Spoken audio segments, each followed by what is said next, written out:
Wenn Gott das Schicksal der Gläubigen wendet und seine Stimme ihre Befreiung ankündigt, gibt es ein schreckliches Erwachen für diejenigen, die im großen Kampf des Lebens alles verloren haben.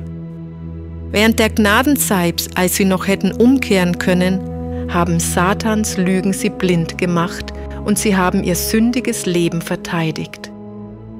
Die Reichen waren stolz auf ihre Machtposition in der Gesellschaft, obwohl sie ihren Wohlstand mit der Übertretung von Gottes Gesetz erkauft haben. Sie hatten nichts getan, um Hungrige zu versorgen, Nackten Kleidung zu beschaffen, Gerechtigkeit walten zu lassen und Barmherzigkeit zu üben. Sie hatten nur ihre Karriere im Sinn und die Anerkennung anderer. Jetzt haben sie alles verloren, was sie so prominent gemacht hat. Mit leeren Händen und ohne Schutz stehen sie da und beobachten schockiert die Zerstörung dessen, was sie vergöttert und über ihren Schöpfer gestellt haben. Die Gottlosen sind am Boden zerstört, aber nicht wegen ihrer Sünden, dass sie sich weder um Gott noch um ihre Mitmenschen gekümmert haben, sondern weil Gott sich als der Stärkere erwiesen hat. Sie bereuen, wie alles ausgegangen ist, nicht jedoch ihre Prinzipienlosigkeit, die der Grund dafür ist. Wenn sie könnten, würden sie auch jetzt noch alles tun, um Gott zu überwältigen.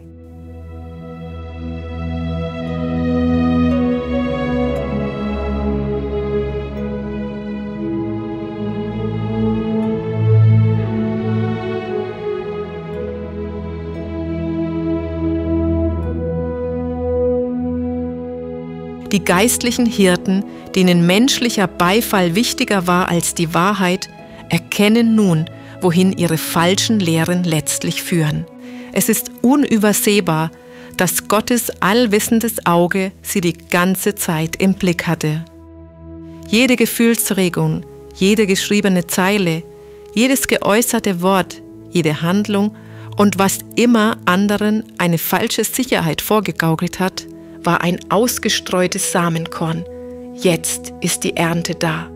Verzweifelte, verlorene Menschen, wohin sie auch blicken. Die Kirchenvertreter und das Volk sehen, dass sie nicht die richtige Beziehung zu Gott hatten.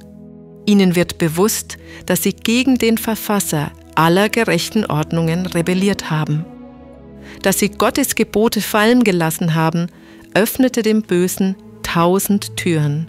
Streitereien, Hass und Unrecht erhoben sich, bis die Erde ein riesiges Kampffeld geworden war, eine einzige Brutstätte der Korruption.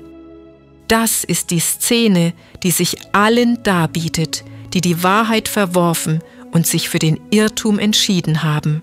Die Leute sehen, dass sie betrogen wurden.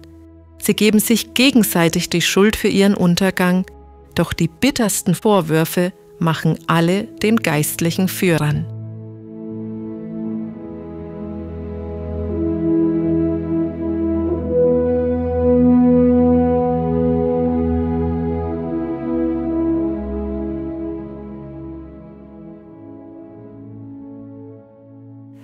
»6000 Jahre dauert der große Kampf nun schon an.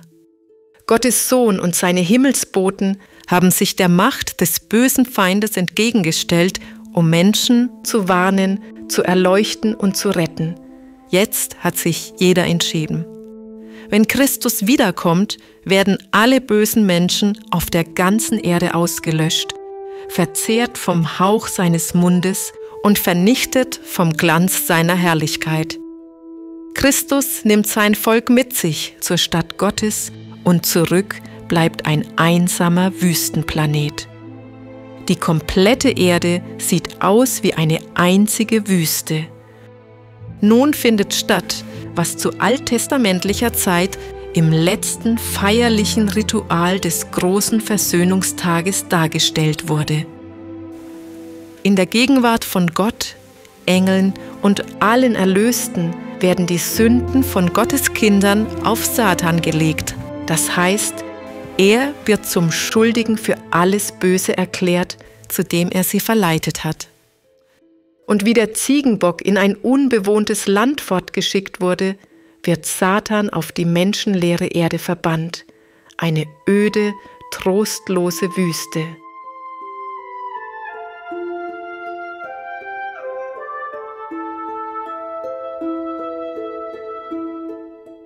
Tausend Jahre lang müssen Satan und seine bösen Engel sich hier aufhalten.